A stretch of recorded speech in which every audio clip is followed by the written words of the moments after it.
Bonjour. La pharmacie de Cercé vit ses derniers mois. Après 3 ans d'activité dans le village, Marie-Christine Brunet part à la retraite fin février. Je renouvelle pour le mois là. Oui. Une mauvaise nouvelle pour ces 2000 habitants, bientôt obligés d'aller chercher leurs médicaments dans d'autres communes. Bonjour. Il faut que je fasse une dizaine de kilomètres pour aller et une dizaine pour revenir. Soit Argenton-Château, soit Argenton-l'Église. Moi, je suis née à Cercé. On a toujours connu une pharmacie. On a vu pendant les quelques mois où elle était malheureusement fermée pour diverses raisons que c'était un problème. Depuis 1 an et demi, Marie-Christine cherche désespérément un repreneur. Je suis bien consciente du problème. On espère que ça soit repris, mais c'est vraiment difficile.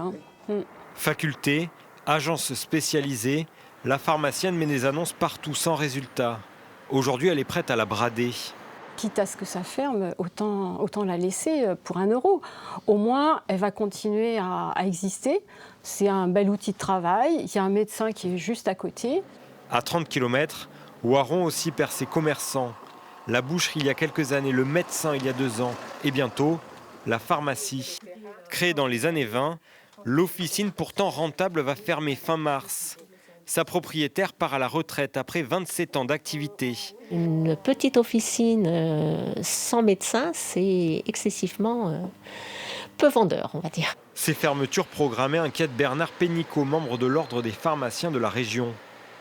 Absence de médecins, faible attractivité de la ruralité. Pour lui, les raisons sont nombreuses.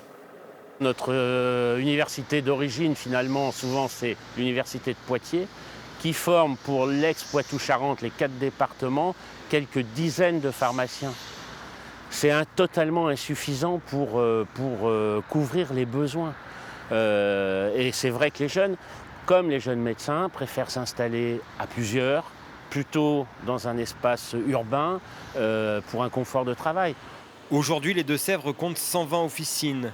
C'est 25 de moins qu'il y a 10 ans.